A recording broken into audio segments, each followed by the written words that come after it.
अस्सलाम वालेकुम कैंडिडेट्स, मैं हूं सनम नवाज़ और आप देख रहे हैं ई साइंस स्कूल चैनल।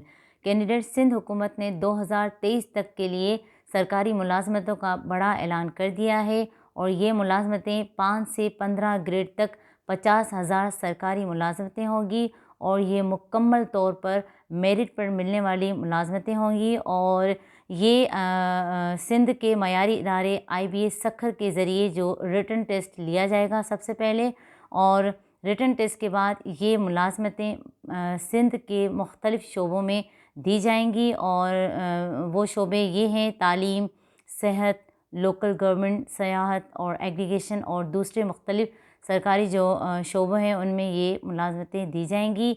और सबसे पहले उम्मीदवारों को जो है वो IBS सखर की ऑफिशियल वेबसाइट पर अपना अकाउंट खोलना पड़ेगा।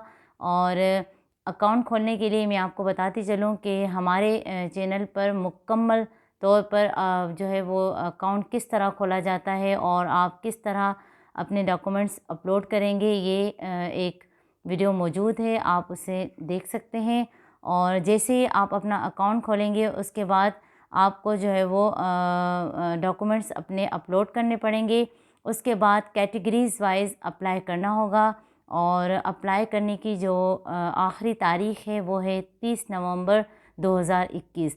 और अप्लाई करने के बाद जो है वो कैंडिडेट से एक रिटन टेस्ट लिया जाएगा जिसकी पासिंग मार्क्स का जो रेशो है वो 40% रखा गया है और 40% जो है वो पर्सन लेने वाले जो कैंडिडेट्स होंगे उनको पास करार दिया जाएगा। इसका मतलब है 100 में से 40 मार्क्स लेने वाला जो उम्मीदवार होगा वो पास होगा। और पास होने वाले जो उम्मीदवार होंगे उनको एक रिज़ल्ट सर्टिफिकेट दिया जाएगा जिसकी मुद्दत जो है वो 3 साल तक होगी।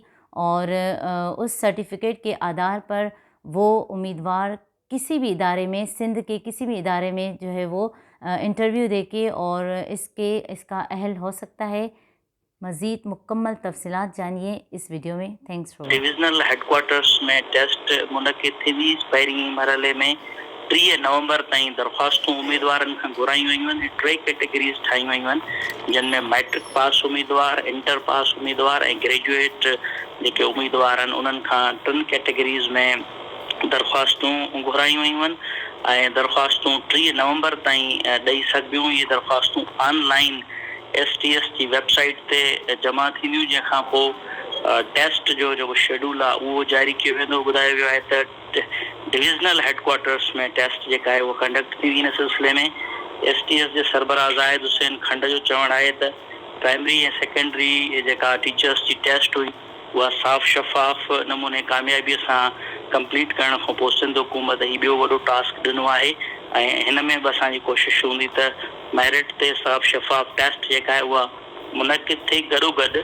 हुन इहो बि ॿुधायो आहे त हिन टेस्ट में पास थींदड़ जेके बि उम्मीदवार आहिनि उन्हनि खे सर्टिफिकेट जारी कया वेंदा ऐं पास थियल उम्मीदवार उन सर्टिफिकेट आधार ते सिंध हुकूमत जे लाॻापियल कंहिं बि शोबे में वञी करे इंटरव्यू ॾेई सघंदो ऐं 3 सालनि ताईं इहो सर्टिफिकेट जेको आहे उनजे लाइ हलंदो ऐं 3 सालनि जान मोहम्मद, सिंध हुकूमत मुख़्तलिफ़ खातनि में टेस्ट वठण जो फ़ैसिलो कयो आहे। कहिड़ा उहे खाता आहिनि इन बारे में बि अपडेट कजो, छो त उस्तादनि जी भर्तियुनि लाइ त टेस्ट वरितो वियो आहे। हिन में जेके फोर्सिस आहिनि लाइक पुलिस ऐं उन सां गॾोगॾु तालीम खातो, उन्हनि खां इन्हनि खे छॾे करे बाक़ी लाइव स्टॉक आहे, फिशरीज़ आहे, ज़राअत खातो आहे ऐं सिंध हुकूमत जा ॿिया खोड़ सारा खाता जेके कमु कनि था पिया सवाइ फोर्सिस ऐं तालीम खाते जे, उन्हनि में ही टेस्टूं जेके आहिनि उहे हूंदियूं।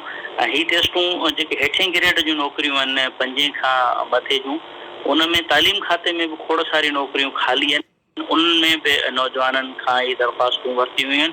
हिकिड़ी गॾियल क़िस्म जी टेस्ट आहे जंहिंमें को बि खातो फ़िलहाल ज़ाहिर न कयो वियो आहे त हिन खाते जे लाइ नौकरियूं आहिनि। मजमूई तौर ते सिंध हुकूमत जा मुख़्तलिफ़ खाता आहिनि जिन में ख़ाली 50,000 खां वधीक नौकरियुनि जे लाइ टेस्ट थी रही आहे ऐं उन जे लाइ 30 नवंबर ताईं दरख़्वास्तूं ऑनलाइन जमा थींदियूं ऐं जेके भी पास थींदा उम्मीदवार उन्हनि खे टेस्टिंग सर्विस इदारे जे तरफ़ां हिकिड़ो सर्टिफिकेट जारी कयो वेंदो ऐं उहो सर्टिफिकेट टेस्ट वारो खणी लाॻापियल कंहिं बि शोबे में जिते हू एलिजिबल हूंदो उते वञी करे इंटरव्यू ॾेई सघे थो सरकारी खाते में, जंहिंखां पोइ उनखे नौकरी मिलंदी।